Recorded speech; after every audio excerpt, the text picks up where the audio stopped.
So today you were here with, was it with the sommelier? Right, I was here with the International Sommelier Guild, and I will be teaching classes for them in San Francisco this fall.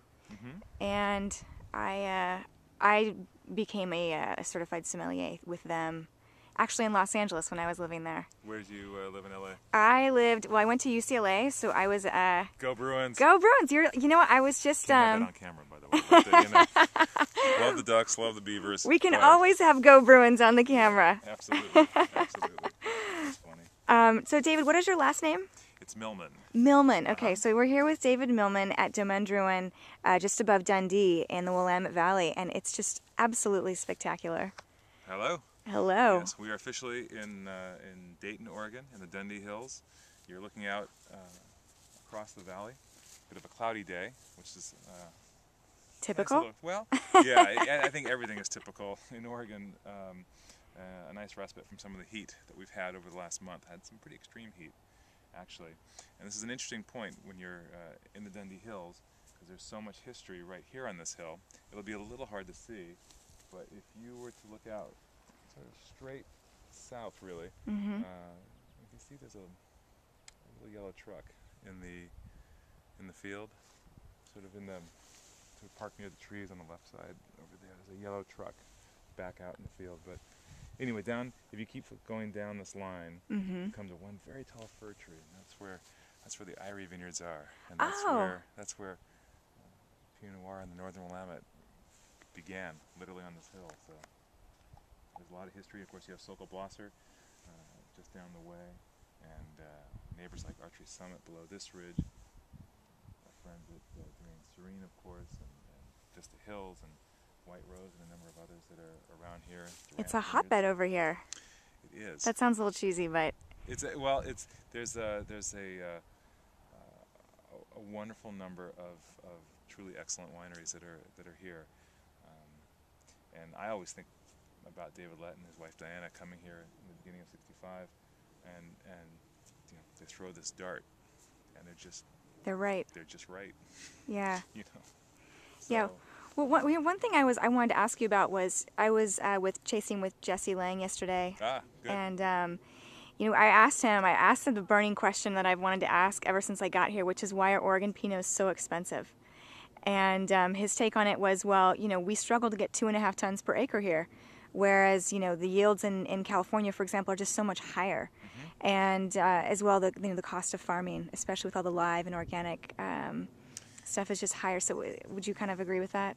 Well, I would to totally put you on the spot. I agree with everything Jesse has to say, obviously. But, I think part of it also is the goal of Oregon. The people that came here, starting with the Letts and of course the Ponzis and the Eras and the Adelsheims and the Blossers and these families that started the industry. The idea was to make the best wine they could, and there really, until very recently, there have not been any large value-oriented brands, or relatively speaking, there still aren't.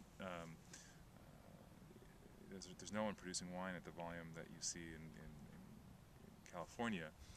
When Wine Business Monthly does their annual survey of the top 30 wineries, the whole state of Oregon, the entire production of the state, would come in at like number 16.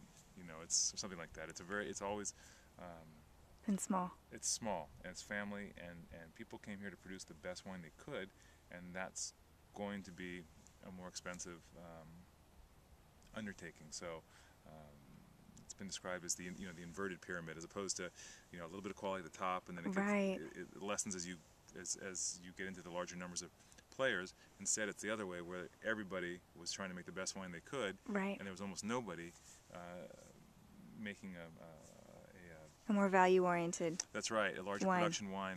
I always thought that as a consumer 15 years ago, you could walk into a store and you would find a $9, $8, $6 Cab Merlot blend from Washington State, and that I think helped. It was delicious, and it helped establish the state. They had the high end going. They had these really amazing producers, but they also had wine that just got out there in distribution more profoundly earlier. Sure. So Oregon didn't have that. It was, it's still largely small. still mostly family businesses. There's very little corporate ownership here, so I'm not surprised that things are more expensive because there isn't the economy of scale. You also, until recently, didn't have the benefit of even some of the suppliers having local reps. You know, there haven't been that many. It's not like we have any bottle producers here in Oregon. You know, it comes from somewhere else. You have some local label producers, which is good, but so the supplies themselves had to be sourced. None of it was Right. going to be cheaper. So Right, exactly. It sounds like none of it was going to be really cost effective, no matter kind of how you sliced and diced it. I think that's right. Mm-hmm. And there are others that have a longer window here than I do, personally. But I think they would say the same. You know. Yeah. So. Cool. Yeah. Well, thanks so much, David, for that perspective, and yeah. it's So good to know. what's your story? You were at UCLA.